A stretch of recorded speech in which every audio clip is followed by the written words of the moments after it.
Dilsukh Nagar RTC bus డిపోలో BC employees welfare association సంబంధించినటువంటి కార్యవర్గాన్ని ఏర్పాటు చేయడం జరిగింది.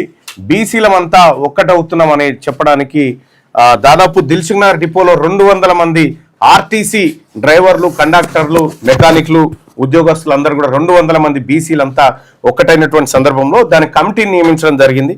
దాని కమిటీకి సంబంధించినటువంటి పూర్తి వివరాలను మన మైకి హరికిషన్ అందిస్తాను.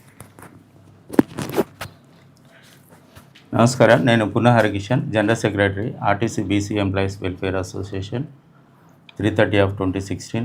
ఈరోజు దిల్సుఖ్ నగర్ డిపోలో దాదాపు 200 మంది బీసీ ఉద్యోగులు మా అసోసియేషన్లోకి రావడం, నూతన కమిటీ ఏర్పాటైన సందర్భంగా మా రాష్ట్ర గౌరవాధ్యక్షులు గౌరవనీయులు ఎమ్మెల్సీ శ్రీ తీన్మార్ మల్లన్న గారిని కలిసి వాళ్ళ ఆశీర్వాదం తీసుకొని వెళ్దామనే ఉద్దేశంతో మేము ఇక్కడికి వచ్చేసినాం.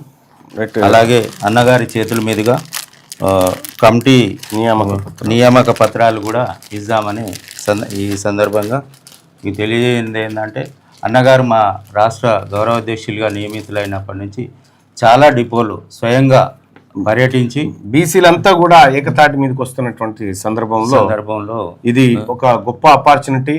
ఆర్టీసీ, సింగరేణి, ఎలక్ట్రిసిటీ, ఇతర సంస్థలు ఏవైతే ఉన్నాయో అన్ని సంస్థల్లో కూడా ఇవాళ బీసీ టీచర్సు, బీసీ అడ్వకేట్లు, బీసీ డాక్టర్లు అందరూ కూడా ఎక్కడికక్కడ బీసీ నాయకత్వం అంతా పోలరైజ్ అవుతున్నటువంటి శుభ సందర్భంలో ఈ నూతనంగా దిల్సుఖ్ నగర్ డిపోలో BC employees welfare association depot సెక్రటరీగా నియమితులైనటువంటి నిరంజన్ గారు, అలాగే డిపో ప్రెసిడెంట్గా నియమితులైనటువంటి రామకృష్ణ గారికి శుభాకాంక్షలు తెలియజేస్తా ఉన్నాం.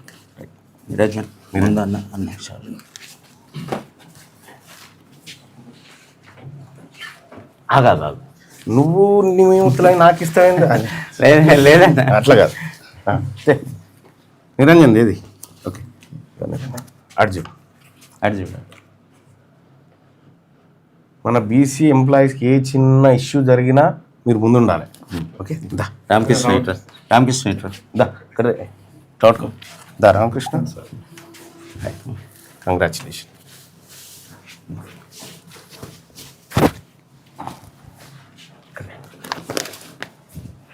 Depot BC employees welfare association ప్రెసిడెంట్గా రామకృష్ణ గారిని నియమించినందుకు అందరం కూడా శుభాకాంక్షలు తెలియజేస్తా ఉన్నాం. జై బీసీ, జై బీసీ, జై మల్లన్న గారి నాయకత్వం, బీసీల ఐక్యత, ఆర్టీసీ బీసీ ఉద్యోగుల ఐక్యత.